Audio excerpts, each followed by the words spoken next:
Hi, my name is Jeroen and I'm a product specialist at Pioneer DJ. This is the introduction stream of the Pioneer DJ CDJ 3000 I did a while ago with Rony Rex from Finland. Let's take a look.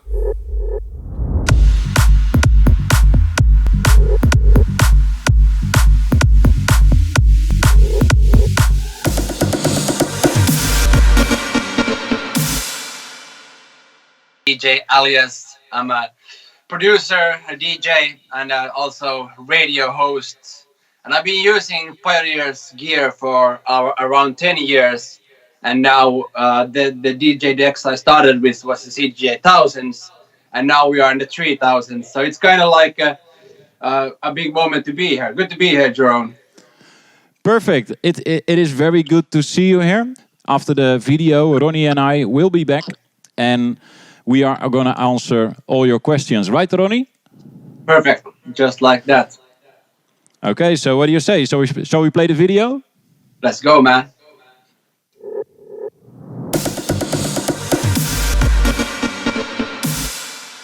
Pioneer DJ has a long history in introducing products for the professional DJ.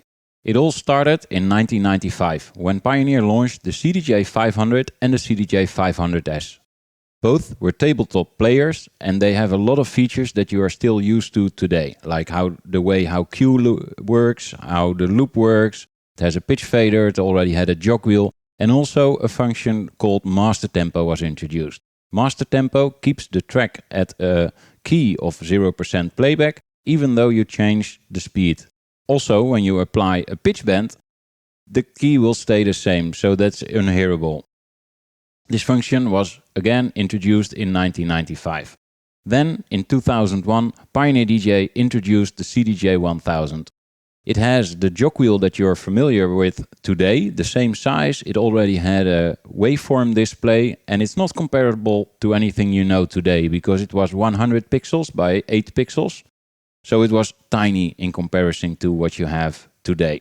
But the unit already had a good scratch. Also, when you look at the front left, you will see a slot for a memory card. On that memory card, you could store cue and loop information for the CDs that you were using at the time. It was not possible to play music from portable media. That was introduced in 2009 when Pioneer launched the CDJ 2000. With the 2000 also came Rekordbox as your music management software. With Rekordbox, you export the tracks to a USB or an SD card, and they can be used in the CDJ 2000. Also, there was a much bigger waveform display, and with the use of the Pro DJ Link, all the devices are connected, so every deck could use tracks from all the devices. Now, 2020, CDJ 3000 is launched, and that's a whole new dimension. There's some hardware changes, so there's no more CD drive. So if you're still using CDs, now is the time to move over to Rekordbox. Also, on the backside you will find a gigabit Ethernet port. The speed of that port is needed because you can now hook up to 6 players and 2 computers to the same link. And also with the touch cue functionality, which is new, I will show you a little bit later when we hook up the machine, you can pre-listen a track and that information is sent to the mixer via the Pro DJ link. So the more bandwidth was needed in order for it to work properly. On the backside you will also find the new 220 power socket. It still fits the old leads, but if you hook up a lead that has a lock on it, it now locks in place. So that would avoid it being rumbling loose when you're in an area that has a high sound pressure level. There's even more hardware changes, because the heart of the whole new CDJ 3000 is something that we call MPU, a microprocessor unit. It's a combination of 2 ARM chips, a dual core and a quad core, and these work in tandem to offer the user a very fluid interface, fast scrolling and very quick loading of the tracks, including the hot cues you might have made for that track. Also, the jog wheel has been redesigned. It still has the mechanical feel, but it's super smooth. You will notice that immediately when you scratch your first time.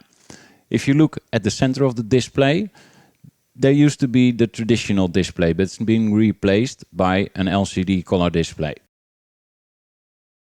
Also, the Q and play buttons and also the hot Q buttons are now using a different switch. That switch has less travel, so you have to press the buttons less far in order for the function to activate. And the switches are made of metal, so they are much more solid construction and they have a longer longevity. The area you touch most, the top of the player, is now an aluminum plate, and this gives the unit a whole solid feel. Rekordbox is still the foundation to play with any of our players. So if you have Rekordbox, you export an SD card or a USB device with the tracks that you want to play that evening. This is the way how our CDJs are commonly used and which you're probably also a little bit familiar with. But then there's also the link export mode. If you want your computer together with the CDJs, you can hook up your computer to the link that connects also the players. That can go via USB or via Ethernet. If you do that and you start Rekordbox on your computer, you will get this little link export mode or the link mode. Once activated, you will see icons in your Rekordbox that represent the decks that you have hooked up. And you can load tracks two ways, either by using your computer and dragging the tracks to the icon of the player that you want the track to be loaded at, or you can, on the player, select your computer as an input source and then use your computer as a massive USB drive and have the availability of all the tracks in your collection at your fingertips. And then there's also the performance mode. The performance mode is when you use your computer to do all the thinking and you use the hardware to control the software on the computer. With the new Rekordbox 6, there was a subscription plan introduced, and you get the performance features if you hook up one of the hardware unlock devices. As you can see, CDJ 3000 is now a hardware unlock device, so it unlocks all the performance mode functionality that you would want that you can use in Rekordbox. Now, let's compare the two. The old CDJ 2000 Nexus 2 and the brand new CDJ 3000 in a head-to-head comparison. When you look at them next to each other, there's similarities and there's differences.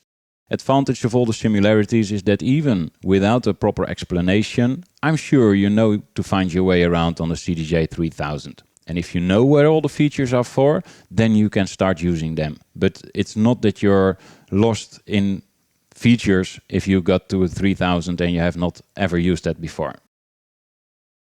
This is the Jog Display, and it has been the same ever since the CDJ 1000. You have the white part. The white part is like a rotation indicator, and it is an indication where you set your cue marker. The red ring in the center is activated when you activate the slip mode. This screen, this display has been used ever since the CDJ 1000 up to the Nexus 2, and now it has changed. It's now a 3.5-inch LCD display that has all the information that you're used to, but in a higher resolution, and in the center you will have the image of the album art of the track that's currently loaded in the deck. This is your control surface that you're used to. It's the main screen of a Nexus 2. On the left side you have your input select buttons. The buttons above the screen activate certain features, and on the right you have the rotary control that allows you to browse or navigate through all your tracks. Because the CDJ 3000 has a much larger screen, we needed to create a little bit of space for that screen. So, as you can see, the input buttons are gone, and also the rotary dial has moved more to the right in order for the screen to fit on that place. The screen of a Nexus 2 is a 7-inch diagonal screen. On the CDJ 3000, it's now a 9-inch screen. It has 29% more screen space, and the brightness can be upped by 50%. So it gives a lot more light, so it has a higher visibility when you're using it in the daytime or in the sun. One of the new features is key sync. You're probably familiar with the beat sync that automatically adjusts the speed of the track to the speed of the master deck. Key sync works similar, but now it changes the key of the deck to match the key of the master deck. Traditionally, for each key there are 4 steps that you can choose to keep the proper key. Pioneer has added the subdominant versions of the key, so there's 6 steps possible to get a proper key match, which makes the steps less big and you have a better key matching feature. Also, there's a button on the screen that's for the key shift. You can also manually shift the key of a track of that deck. By pressing the button on the touchscreen, you get this little interface, and the interface allows you to step the key, a semitone, on both directions. So you should be able to find the proper key. There's also the dual waveform. The phase meter on top of the screen started with the 4 squares that illuminate on the beats. Then we got the beat grids scrolling by, and now there's a full waveform display on the synced decks of the master deck. So on the sync deck, you can see the status of the position when the break hits, and if you need to make some adjustments to it. Gives you a way better preview of what's going to happen. I already told you that the source select buttons are moved because there's now screen space. These buttons are now compressed into one button, and you will find that button on the top left of the display. Once pressed, you get an interface in the display showing all the devices that you've connected. So you use the touchscreen to select the device that you want to have as source for all your music. The hot cues also evolved over time. The CDJ 1000 introduced 3 hot cues. Then came 4 hot cues. Then there was a second bank added. On the Nexus 2 you have 2 banks of 4 hot cues. But DJs did not really use that second bank because it was an additional step to make that selection. Now on CDJ 3000 you have 8 separate hot cue buttons, and they're located above the jog wheel and below the screen. International research came to the conclusion that that was the best place to fit those buttons, out of the way between the DJ and the jog wheel, but it is now below the screen. At the bottom of the screen you also see a small version of the waveform of that track, and your hot cues are indicated in that waveform. So by having the hot cue buttons very close to that waveform, you have a more visual representation where the track is going to jump when you press that hot cue. The slip and quantize buttons have also changed. The quantize button traditionally is in the lower left corner of the display, and the slip button was located in the loop section buttons. And these are now changed because they're now grouped together, and they're roughly at the place of the old quantize button, so in the lower left corner of the display. The area in the loop section needed to be a little bit freed of buttons, because this is the loop section that you are used to now. You have the button on the touchscreen. If you press it, you get that ruler with the set length of loops, 1, 2, 4, 8, 16 and so on. And that is more like a multi-button. When you press it once, it creates a 4-beat loop. When you hold it pressed for a second, you create an 8-beat loop. If a loop is running and you press that button, you will see below it, it's acting like a loop cutter, so it halvens the loop length. And if you hold the loop out button and then you press the button, it expands the loop, so it doubles the length. But the Nexus 2, when you either halven it or double it, re-triggers that loop. So the loop starts again and you have to press that in time. That's no longer the case in CDJ 3000. Whenever you change the loop length, as long as it's running within that length, it's just changing the length, and you will notice it when it reaches the out point. The soft button is still there, so you still have that button on the touchscreen. Once pressed, you get the ruler, and you have the opportunity to create a 4, 8, 16-beat loop, whatever size that you want. But now, there are 2 dedicated buttons to create a 4 and an 8-beat loop. These are the most made loops we found after investigation. They have now a dedicated button, and these buttons also function as a loop divider or a loop multiplier. So you also use them to change the length of that loop. The vinyl speed adjust was traditionally 2 rotary controls. One to determine, or one to set the startup time, one to set the stop time, and you had the choice in the 2. But on CDJ 3000, it's only one knob, and that one knob functions like you have the setting in Recordbox. You can make also the setting on the CDJ, so it can work either for only the stop time, only the start time, or for both at the same time.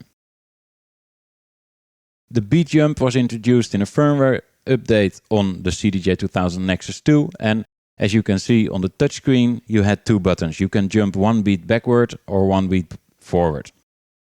On the CDJ 3000, you now have dedicated beat jump buttons. So you can step a certain amount beats forward or backwards if you press those buttons. If you look at the lower left corner of the display, it will mention beat jump, and here it says beat jump 64. So by pressing one of these buttons, it makes a 64 beat jump either backward or forward. To change that, you can go to your record box settings, to the settings of the CDJ, but the quickest way is to hold the hot cue call button and then press one of the beat jump buttons, and then it halvens or doubles the step size. That's all I have for you in theory. Let's look at the machine. After you loaded your devices, you press the source button to navigate all the connected devices. After you selected your device, you can load your settings from this menu.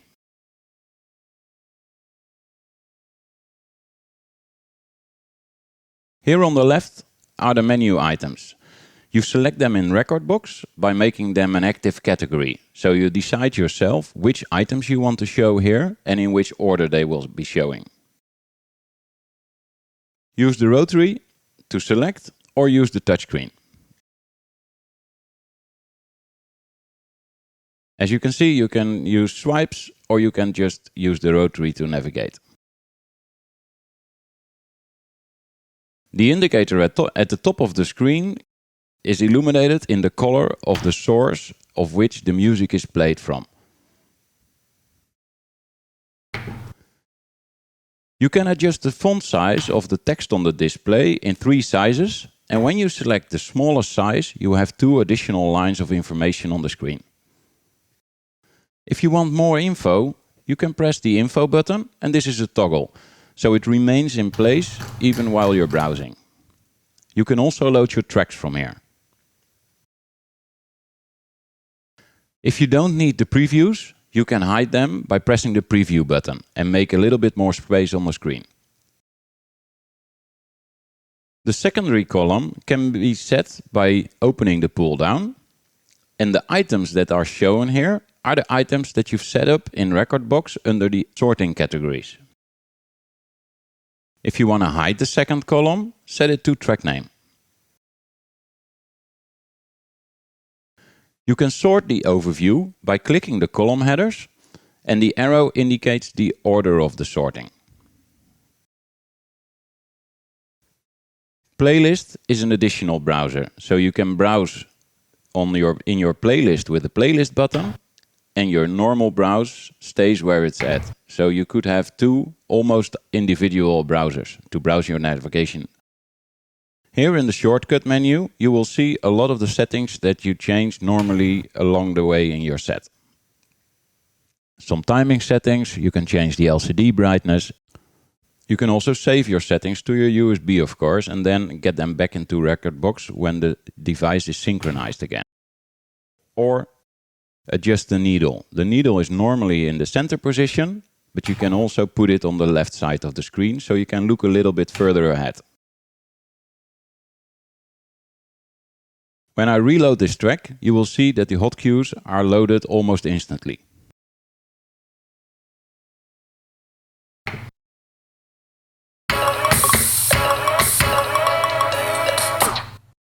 If you want to use the touch preview, you just hold your finger on a waveform, you can move it up or down, and then do the scrolling so you see the needle move back and forth. Change your heart. If a track is loaded, there's also touch preview. While the track is playing and outputting the normal sound, you can touch the waveform and then check the track further ahead. Around you.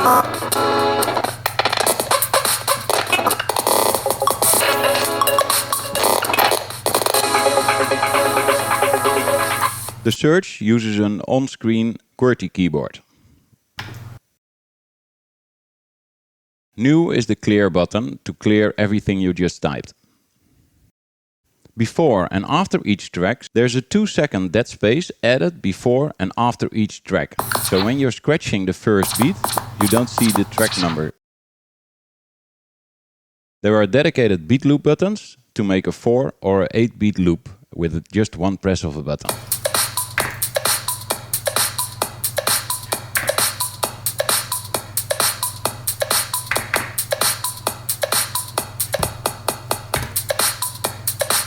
You can also move this loop by pressing the beat jump buttons. The beat jump jumps a few beats forward or backwards depending on the step size you've chosen. You can also change the step size of the beat jump by holding the hotkey call button and then press the beat jump buttons. Each press will halven or double the step size. If you've created a loop, you can use the beat jump buttons to move the loop back or forward.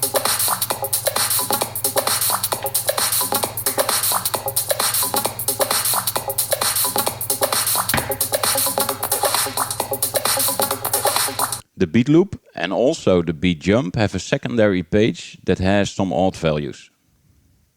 Also, the beat jump has a secondary page with the longer measures. The main waveform decreases in size when the beat loop or the beat jump additional information is shown. With key shift, you can adjust the key of the track that's playing up or down by a semitone. You can reset it to normal by pressing the center button.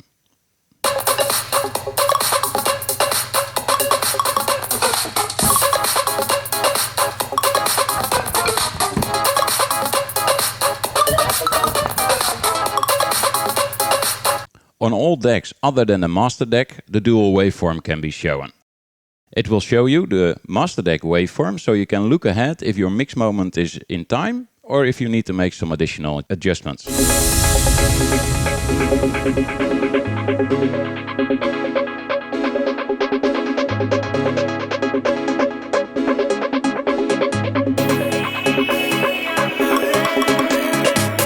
Look around you.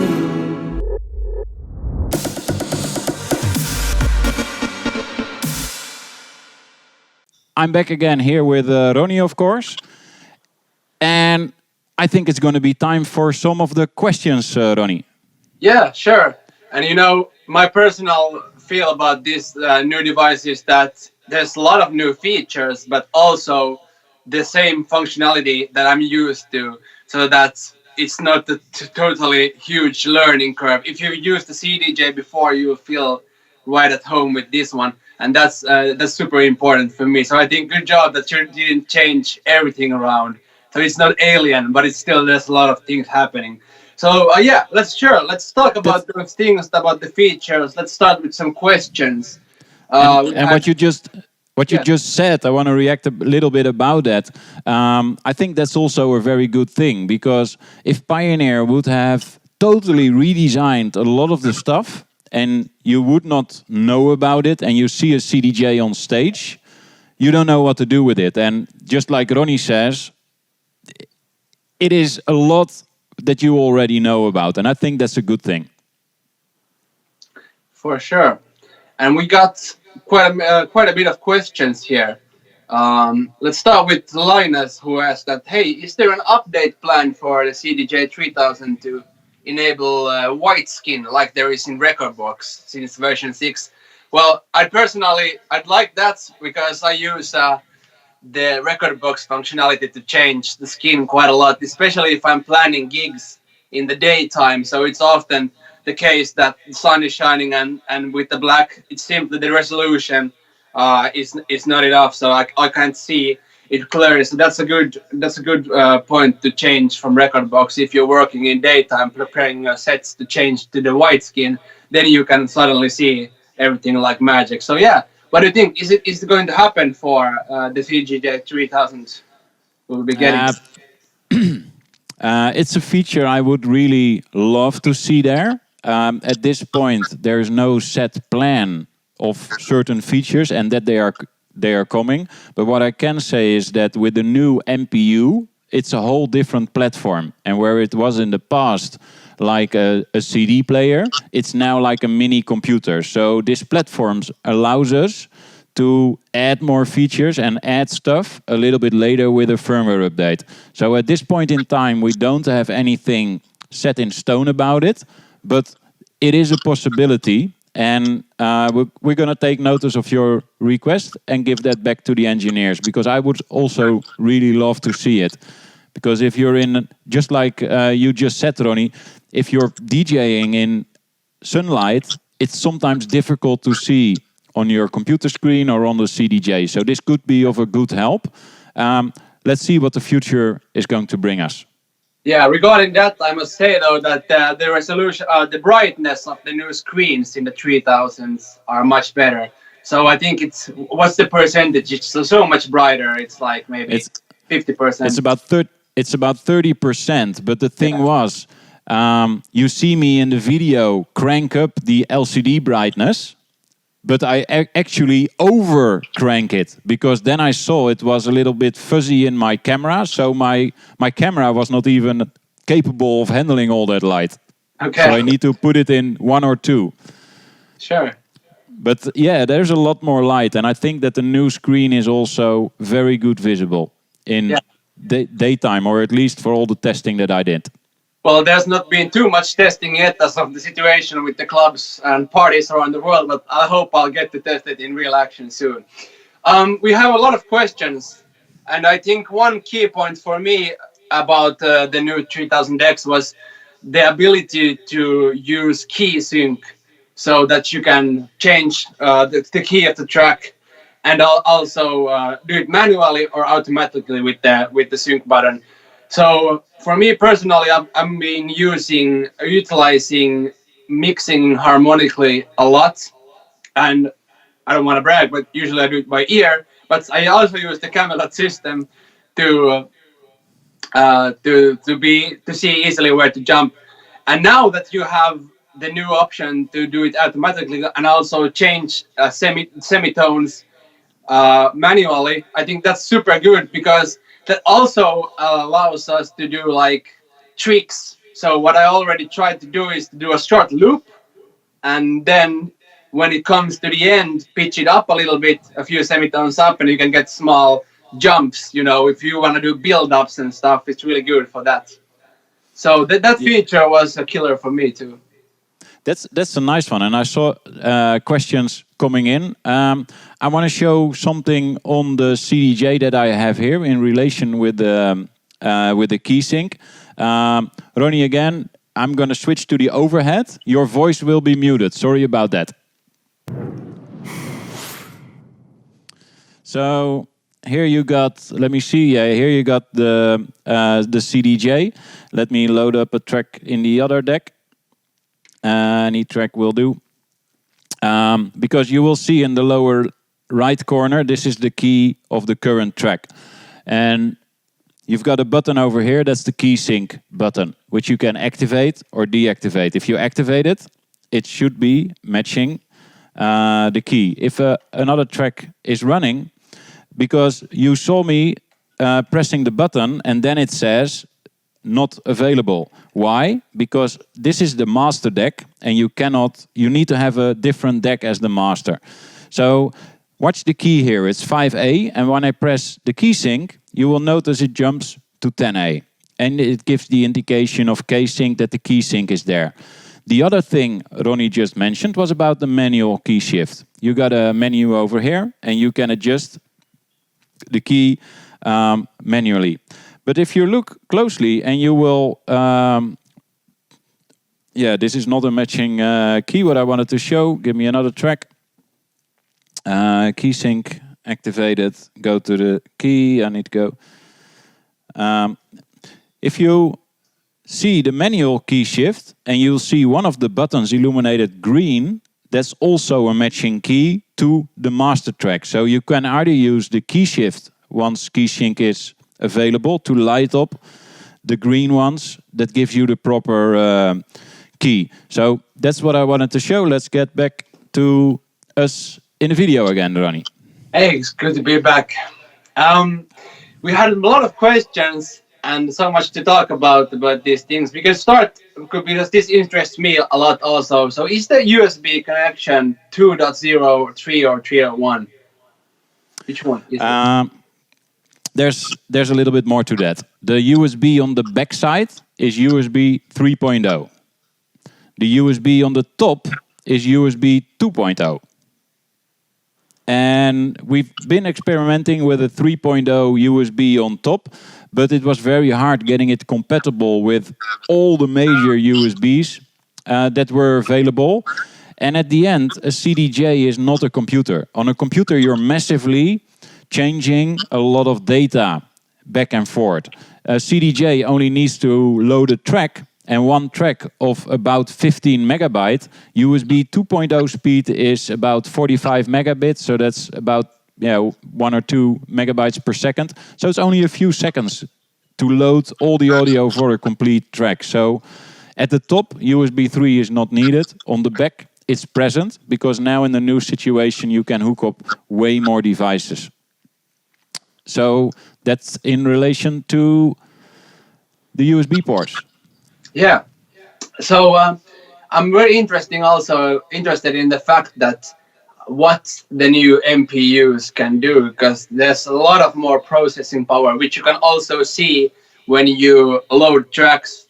As you maybe saw in the video just now, it's much faster and it's much more responsive. And that's one of the first things that I noticed when I tried it.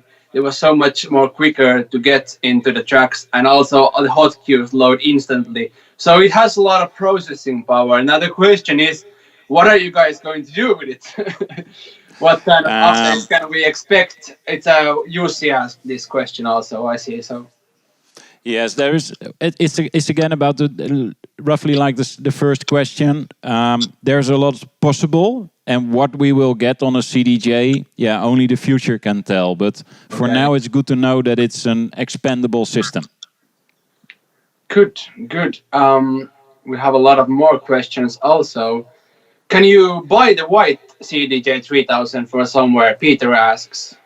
Yes, the white version of the CDJ 3000 is available in Americas, and it's not available in Europe, Middle Eastern, and Africa.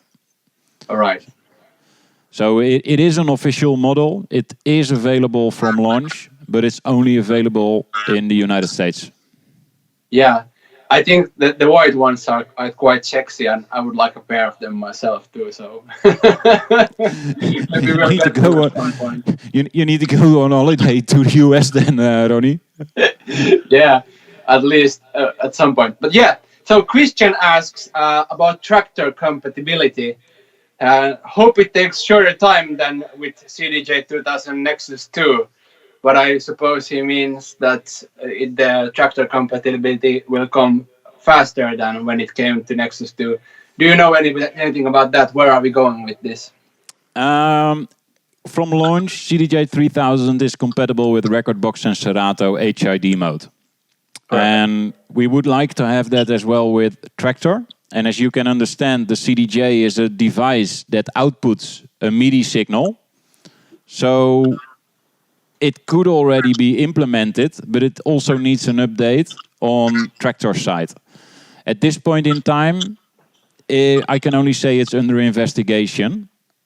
But to be honest, the CDJ is already accepting and outputting MIDI signals. So it should be, it should not be a big issue, but that's up to Tractor at this point in time.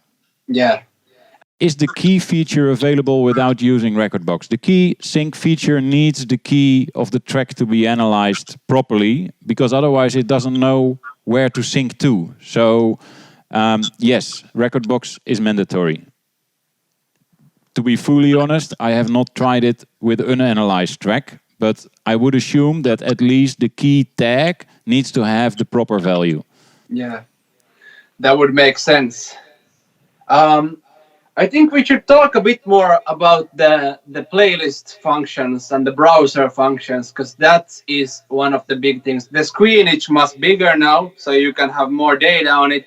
And you also, like you shown in the video earlier, you can have a lot of different own customizations to those screens. And there's also a way to use two different browser windows at the same time to be able to search for your songs. So you could have the main browser window open, and then there was this new button called playlist, where you can scroll your playlist, and of course the search button as well. So you have a lot of different options for getting the tracks. where you want them. And also the keyboard was simpler and bigger now, which I like. So it's gonna be a pleasure to use when we get back in the clubs. Maybe we should take a look at that.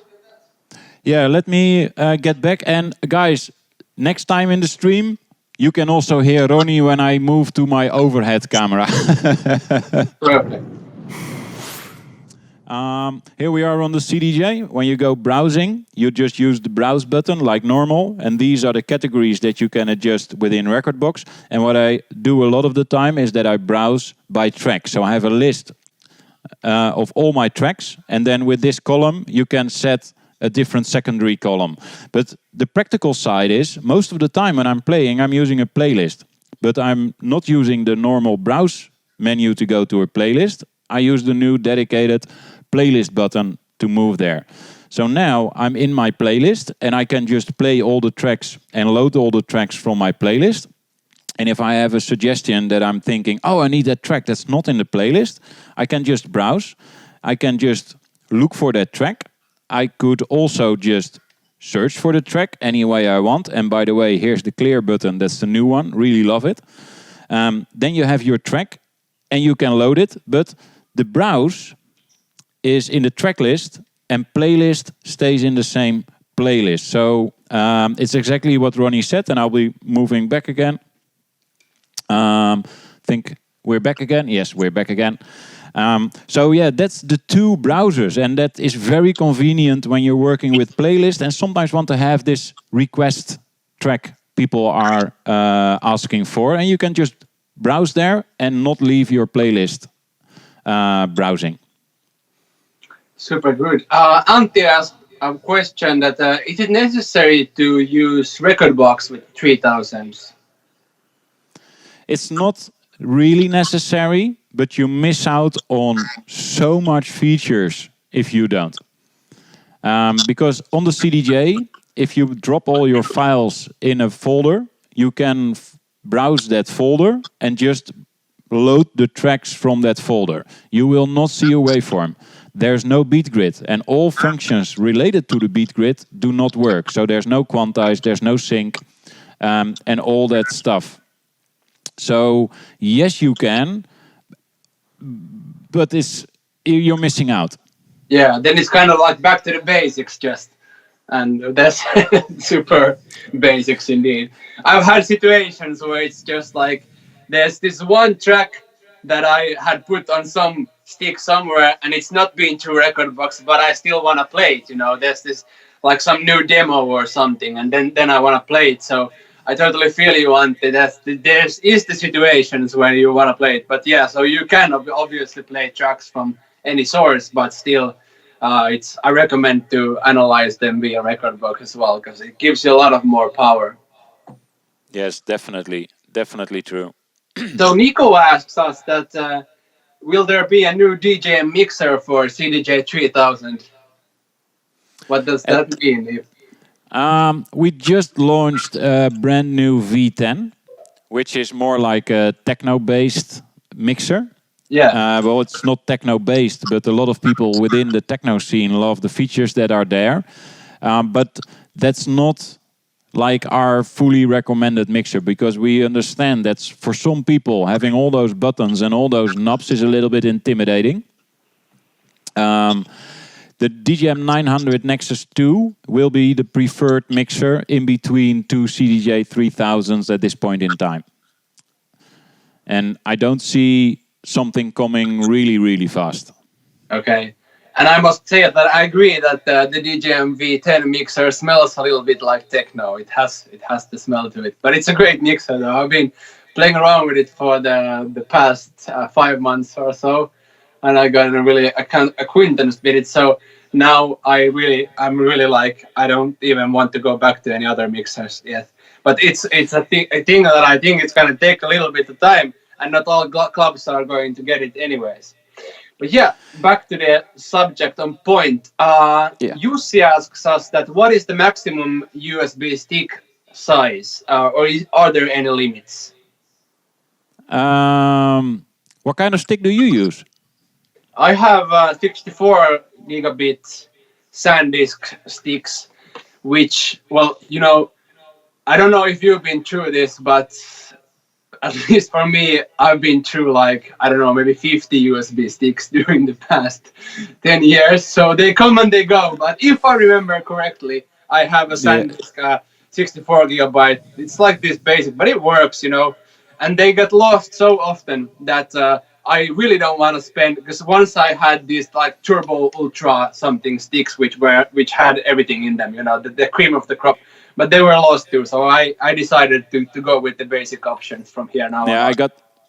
I got the same thing as well. My best advice would be a SanDisk Extreme Pro 3.1, and I love them. Back to the question: is Yeah. there a limit in the devices that you can use? No, but the way you format the device actually determines what you can do. Super simple. Everything 32 gigs and lower, you format FAT32. Easy. If you have devices like Rony, 64 gigs or even bigger, on a PC you have a difficulty because Windows machine cannot format it properly, so you need an external tool. And I have a video about that I have a tool that I recommend, but there are more of those tools. If you have a Mac and you have a device larger than 32 gigabytes, you can format it as HFS Plus or macOS Extended. Depends on how you have set up your computer or your OS. But if you formatted it properly, there's not a real limit. I must say that please do not use any traditional hard drives. You know, the one with a spinning platter inside? If you put it next to your ear, you will hear it spin. Those drives are not made to be used in a high sound pressure level area. So you can use everything, but just format it properly. What about using your computer? So if you have Recordbox running on your laptop and you want to use export mode in order to be able to play your tracks directly from your laptop into the CDJ 3000. So is there's two ways to do it, right? So you can do it via link, via a LAN link, or via USB, right? Because that's a Yes. feature I've been thinking about lots. And I always carry my laptop with me, obviously, to gigs, and sometimes I forget to add a track to a playlist or so, and then there comes this moment when you really need one track. So can you plug it in like mid-show and just add the computer to the device list? That's like my question. So you can do it easily. Yes, that is quite easy possible, and it's exactly like you say, Ronnie. When I'm DJing at home, I always play from my laptop because I don't want to be confined within the few playlists that I have on my device. Yeah, that's So what I mean. at home I'm using the export mode. Right. And then I make a link either via USB or via a network terminal. Most of the time I don't bring my laptop when I'm DJing abroad because my laptop is my precious thing and I'm only using my USBs to play when I'm on the road. So you don't have your laptop with you. That's a big risk because what if you need to add some tracks to your playlist or edit something? That, You're that's crazy. that's called preparation, Ronnie. I've never heard of that.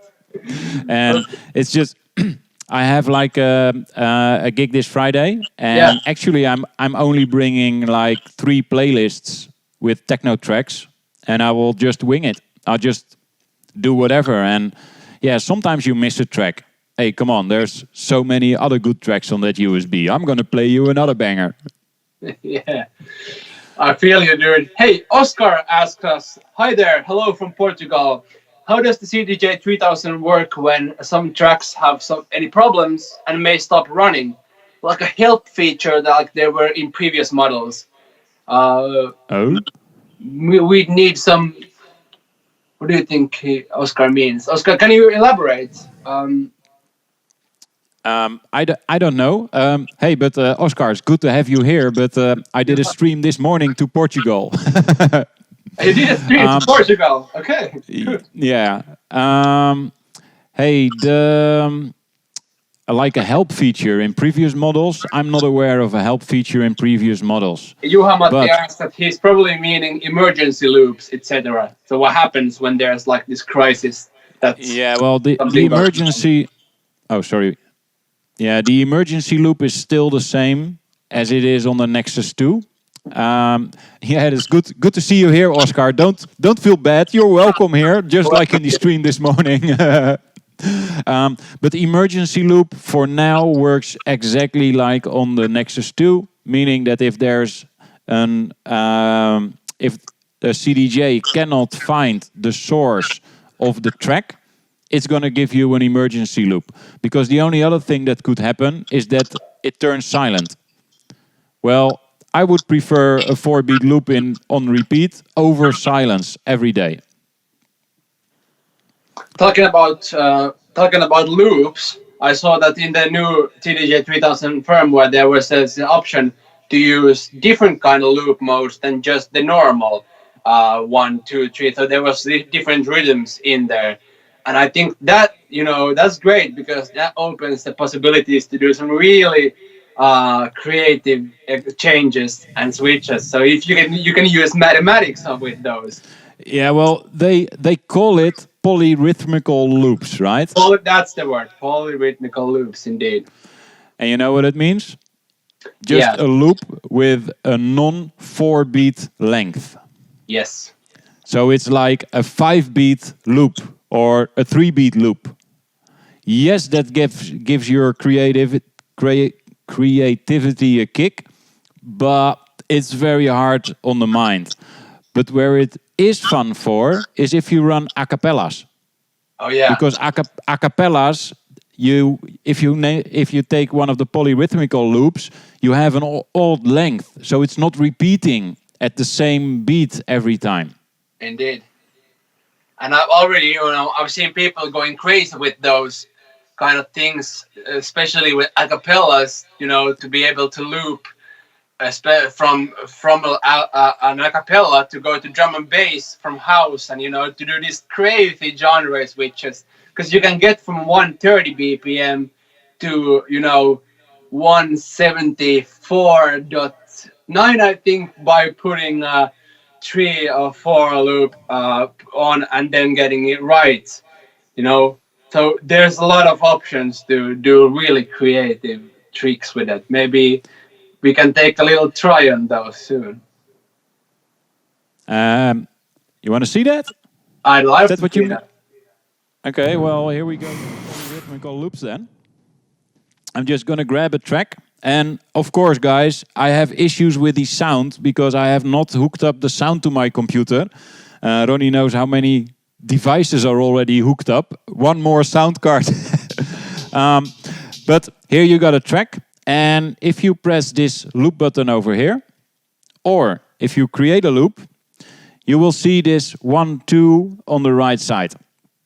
And this is your normal measures. And you can double the loop length several ways. You can use the 4 and the 8 bar buttons. And you can exceed the 32, so you can make them longer. And new is this little indication that you see here below the needle. 512, 256, 128, 64, 32, and so on. And this is determining your loop length. The polyrhythmical ones are hidden here. Just press the 1, 2. Now it turns white. And these are the polyrhythmical loops. But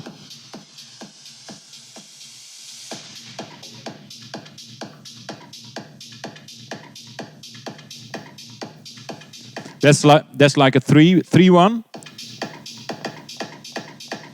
And that's 3/4 of a beat. So this is what's meant by the polyrhythmical. And new is this indication here at the bottom. One other thing that you might skip over, you will see these white numbers here. 8, 16, 24. This is like a ruler. So this bit is 8 beats away from what I'm playing right now. And they stay in time. And if you zoom, the value changes, like 1632. So now you know how far away your break is, roughly over 65. I'm going to move back again to my normal camera. So that is the way how polyrhythmical loops work. And just let your creativity go and get some creative ideas and do something wicked with it.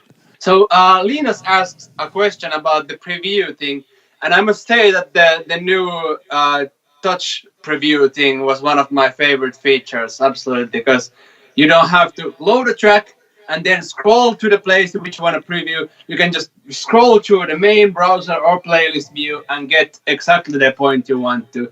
And it's so fast with the fingers. That was my favorite. But yeah, so Linus asks us that if there is a firmware update needed for the DJM 900 Nexus 2 or any option to be enabled in the utility menu to use the Q link so to be able to Q directly into your headphones. So not even needed to put on any channels, you can get the Q signal directly into the headphones from your CDJ 3000. So is there anything needed to be able to make that happen, or is that just That's a good question because no one told me, and that took me a little while before I got everything hooked up on this side. You need to have at least the latest firmware, and from the top of my head, I think it's like 2.07, but that's mandatory, new firmware. But also, your mixer needs to be hooked up with a network connection to the Pro DJ link that hooks up all your players. Because there's no additional audio output available on the CDJ, so the audio travels via the Ethernet cable. So you need to have Ethernet connection from the CDJs to your DJM and have either a 900 Nexus 2 or a V10 with the latest firmware attached, and then you're ready to go. So this is where the new gigabit Ethernet port really comes in handy, because there's a lot of data flowing, especially if you have like 5 or 6 players and mixer linked to the same network. There's going to be a lot of stuff happening. So it's really good. That's exactly why there's now a gigabit Ethernet port, just because there's a lot more traffic that needs to travel on the Pro DJ link now. So yeah, it's good to have such a fast port on there. Yeah, and then we had a question more from Jussi asks that, does a normal Wi-Fi router work as a device to connect the laptop and the CDJs? As long as it has RJ45, so network connections, it should work. But don't use the Wi-Fi. Yes, I know there's a possibility to hook up your phone to that Wi-Fi router and then stream via Wi-Fi router to your CDJs from your phone. But please, if you want to do that, just hook up your phone by USB cable to the CDJ, because that gives a more stable performance. So if that router has wired connections, so you can wire everything, yes, it should work. My advice, though, would be to buy a dedicated switch to hook up all your Pro DJ Link equipments. I have good ones. At least the things that I have good experience with are the Netgear GS105s. Those are the small blue metallic boxes. They're very rigid, but take care. They sell them for 100 megabit and 1 gigabit. So if you're going to buy them, always watch the box if it's a 1 gigabit compatible switch. Perfect. I usually at home I have 2 players, so I just put them with 1 cable. And the clubs, I just I hope and pray that everything works as it should. So guys, feel free to ask us any questions if you have about these new players. I'm really looking forward to be able to get them to the real action, so to say. It's a different thing to play at home than to play in a club. Always, there's so much going on. But I think especially the new big screen will really be of use in messy club environments. And I hope a lot of clubs, okay, of course, are financially in a hard place right now, but I hope still we're going to see them quite fast moving into the booths around the world when we can get back to them. So I really wish that it happens as soon as possible, of course. But yeah, Per asks us about live streaming functionality, and what I suppose you, Per, mean is that if you can stream from services like Beatport, Link, and such directly into the players in the future. So streaming, I don't think it's possible on the shorthand. On the other hand, I don't know if I would rely on Wi-Fi technology to be that good for me to be relying on a big stage. Yeah, not me neither, not yet. Maybe in 10 years or so, but no way. Like in small gigs, if you play weddings, you play private events where you need a lot of tracks and someone requests something, or bars, smaller clubs maybe. But on bigger stages, there's I don't like the idea to be dependent on an internet connection. It's just too much for me. I thought I can't bear it. But maybe we don't know what the future brings. So there's this possibility that the technology gets so good and so reliable that I will change my mind. But I'm not yet there. We're not there because even at home I have decent internet and sometimes the connection is just gone for a bit, and if that happens to me here or at home or in a small thing, I don't mind. You just make a joke and you just continue onwards. In the Netherlands, there used to be big time festivals. Can you imagine? There's like 10,000 people in front of you and you rely on wireless internet for you to do your gig. Well, I'm on Ronnie's side. I don't at this point in time. Well, I like to take risks, but there are certain risks that that just go over the top. Linus asks us that if there is any redesign to make the CDJ 3000 more resistant from water and other liquids or dust than the CDJ 2000 Nexus 2. Well, at least for me, when I first noticed that the platter is more solid, I think it has a better feel to the previous CDJs, the Nexus 2s, but still, I couldn't tell you what there. I don't want to be pouring water and see what happens. So you can get that one. Yeah, well, it's true. If you would have like a Technics turntable, you could just pour in a whole beer without an issue. But technology is more advanced nowadays, and water and electronics is always a bad idea. When you're looking on the inside, there's a lot of improvements being made. But making it watertight is not on the top of the list because water and a product that runs on power is not a good combination. And we don't make watertight CDJs. I don't think it's worse than the Nexus 2. It could be a little bit better, but to be honest, I'm not pouring a water over my CDJ to see. From the CDJ 3000s, there's a lot of hotkey buttons now, and they are in the new place, like under the screen. So what I'm a bit afraid of, it hasn't happened to me yet, but is that my hand will somehow touch them, and everything will explode. But yet it has not happened, and I think my personal feeling is that this was just a little bit of fear that I had, but now I think it's all good, and it's a natural place for them to be because you can see the hotkeys directly on top of you in the waveform, so you can follow them much more easily. And of course, some performance pads would have been nice, and slicers and stuff, but I think with these hotkeys we can get quite far, especially if you think about the possibility that you take a track in your DHW and you create a ready-made track where you have your favorite vocal part, your favorite break beats or whatever, and then you put the hotkeys on it, so you can have a super fast tool deck with 8 points to just jump through directly. So if you take a little bit of extra effort, these hotkeys can be made to be really, really effective. But Jeroen, why is the design not incorporated any performance pads, or was there a plan to do those? What's the situation? Yeah, I had that question earlier as well.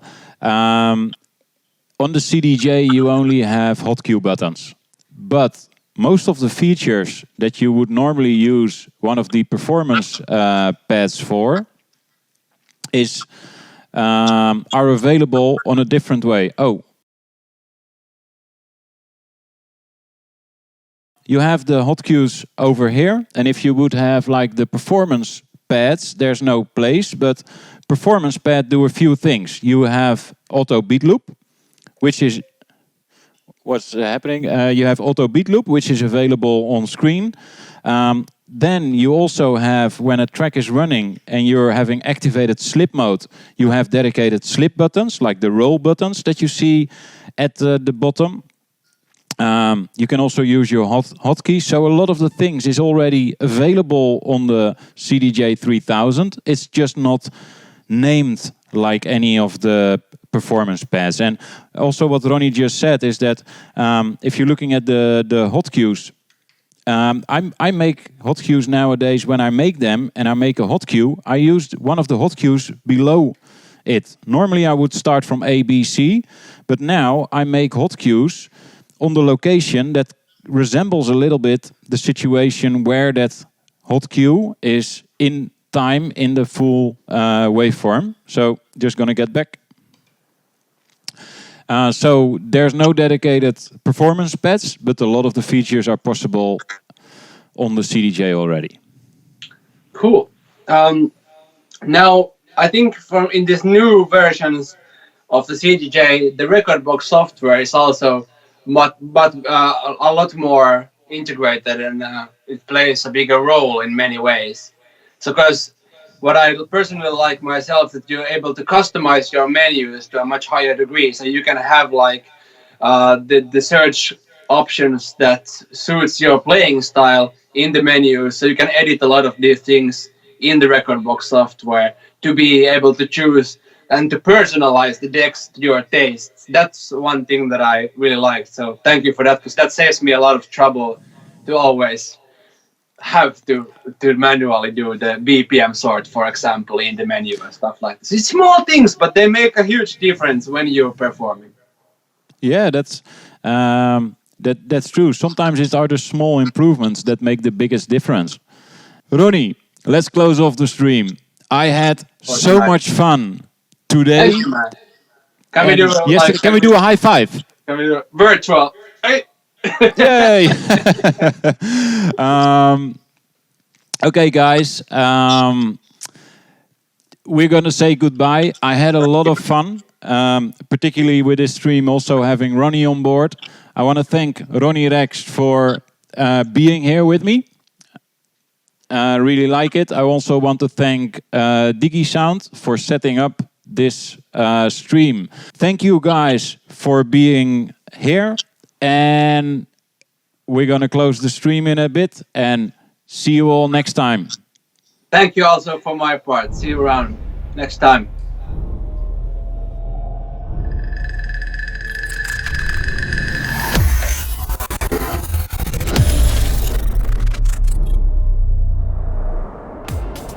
Thanks for watching this video. Also, check out the other videos we've uploaded for more tips and tricks. If you want to support us and get notified when we upload new videos, please subscribe and hit that bell icon. If you have any questions, write them down below and I'll try to answer them. And who knows, perhaps your question triggers the subject for the next video.